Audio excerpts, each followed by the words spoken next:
choo-choo. Wrong! That's the sound of you, sad. That is the sound of you lamenting the loss of your money spent on the high-speed rail. High-speed rail affects you. It affects you financially, and it affects you by taking away your surroundings. I have processed this by researching government documents, researching the history, and interviewing a person who knows about high-speed rail. And what we'll do today is we'll examine a brief course of the history. We'll go through a brief course of the history of the California High-Speed Rail Authority. We'll then look at its problems, and then we'll end with a solution. High-speed rail is a good idea, in theory. But with each great idea, there comes flaws. And high-speed rail is a great flaw in itself. Therefore, we should not have it.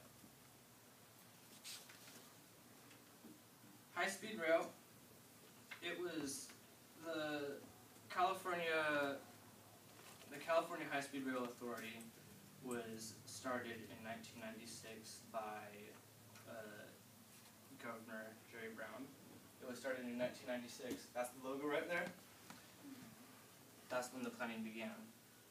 When the planning began, about, let's say, over 10 years passed, and then finally, actually 12 years, and finally in 2008, Prop 1A was passed by voters, which is titled the Safe, Reliable, High-Speed Passage Train Bond Act for the 21st Century. So basically, they were setting up funds to help high-speed rail on its way, and that's quite a gap, and they work really slowly.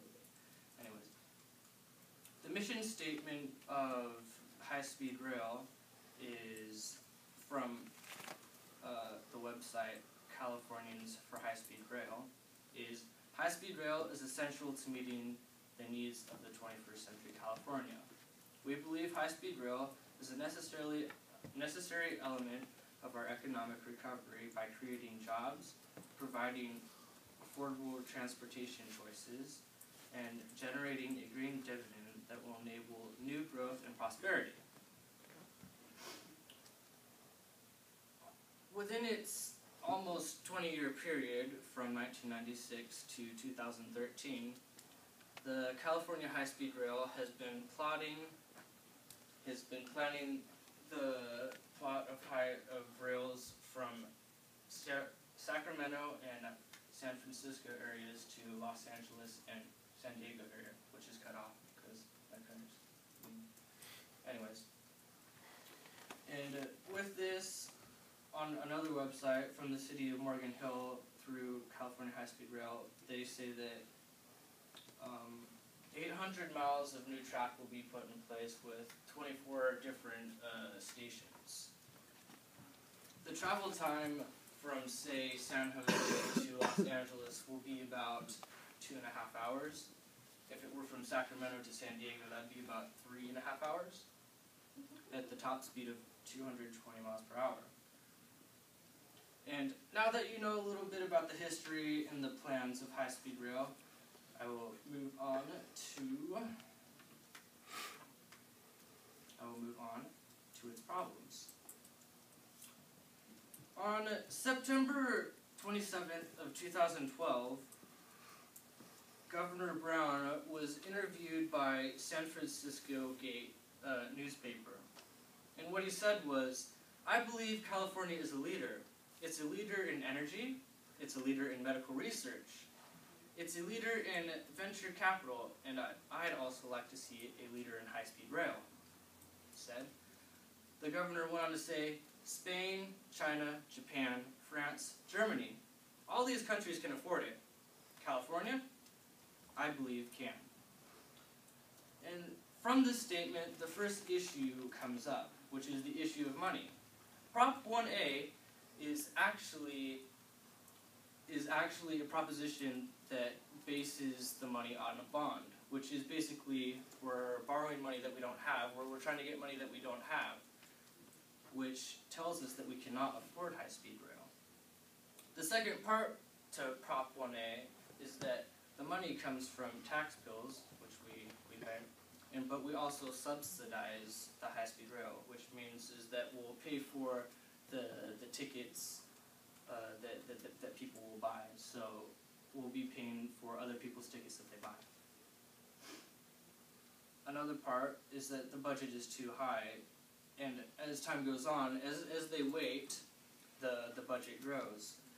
According to Reuters, which is formerly called Thomson Reuters, which isn't like a newspaper, it's info for business and pros.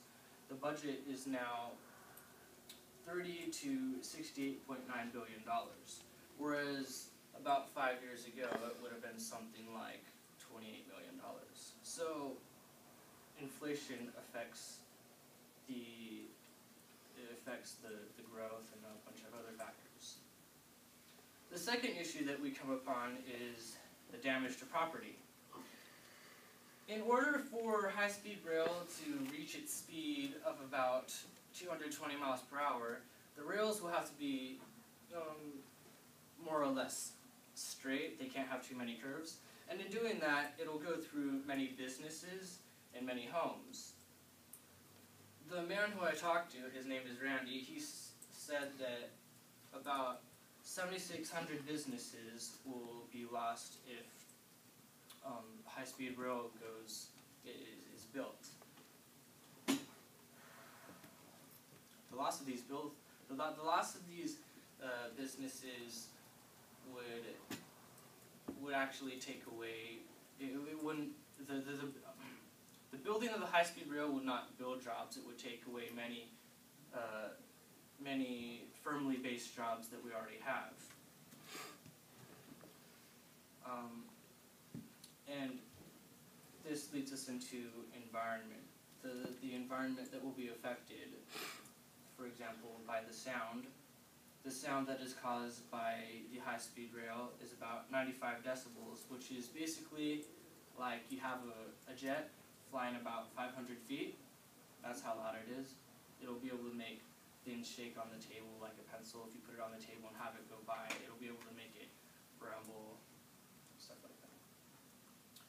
The other part that it's affected is, a lot of it is based on theory. So we don't know how much of the energy will be saved, where we're moving on from environment to how its energy will be saved. A lot of the California high-speed rail authorities say that this high-speed rail will save more energy. But this is all based on theory.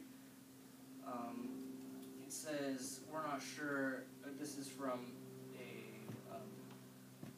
a website called Nexus, which is the Networks Economics Urban System Research Group. This is from 2010. It says, we're not sure how effective high-speed rail is, and they admit that other modes are steadily getting cleaner. For instance, fuel cell powered vehicles will emit only water and carbon dioxide. Any benefits from high-speed rail depend on unproven forecasts, so it's all in theory. The energy from high-speed rail must come from somewhere. If electric, then probably coal or nuclear, both of which have problems. And another part to this is that some have said that it will be powered upon fan drawing like the fans and solar power, but that doesn't work because those don't produce enough energy money-wise. It costs more money to build these and maintain these than it does the amount of power that it supplies. The last part is the placement of Morgan Hill. Randy said that in 2008, the mayors from Gilroy and Morgan Hill went to high-speed rail and pleaded that they would pass the rail through Morgan Hill. Again, that was in 2008. At one time it was over the hill on Altamont Pass on Interstate 580, but they changed it to Morgan Hill to possibly improve the financial minutes, which is not true because most of the high-speed rails will just be passing through Morgan Hill.